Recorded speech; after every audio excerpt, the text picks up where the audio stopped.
And then I'm talking about this anti-American sentiment in the world right now. I think it's this kind of voice, the United States is trying to sell like unwanted weapons to Taiwan. How real is that? Taiwan is a big defense consumer of the United States. So probably top 1, 2, 3 purchaser of U.S. weapons and defense systems over the past several years.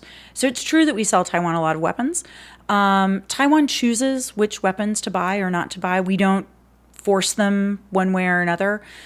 We certainly will talk about the pros and cons of this device versus that device, but it is a customer-led discussion. I think what we see here in Taiwan is skepticism more than an anti-Americanism as manifested across the past many decades tends to be far more virulent than what we're hearing in Taiwan now. I think what we are experiencing here is, concern about great power competition, concern about a fraught geopolitical situation that Taiwan finds itself in today, and concern that, the United States might become distracted or look away. I know we heard that a lot when Russia invaded Ukraine last year, that kind of the United States can't walk and chew gum at the same time.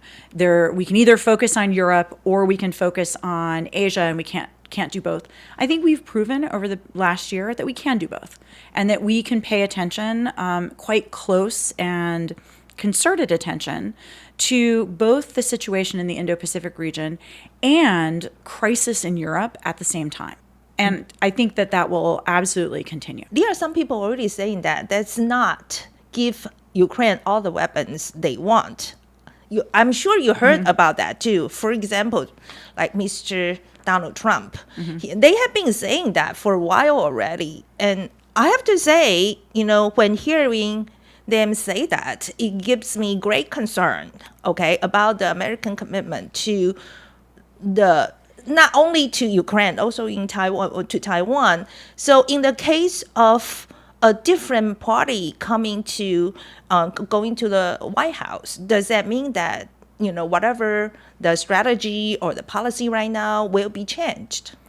So policies frequently change when administrations change. I can say, though, there is a greater level of bipartisan consensus on Taiwan than on virtually any other. Do you think it's even greater than supporting Ukraine? Yes, 100% it is. The bipartisan, bicameral, administrative and legislative branch consensus on Taiwan is unprecedented. It's really surprising to me, and it's the first time in my decades of experience as a foreign service officer that I've seen this level of policy coherence and policy agreement. And I was in Washington, sort of in the State Department, at the end of the Obama administration, all throughout the Trump administration, and then at the beginning of the Biden administration before I came here. And it's just clear that despite, 2 consecutive changes of party, the consensus has held. And I think it's a durable consensus. Mm-hmm.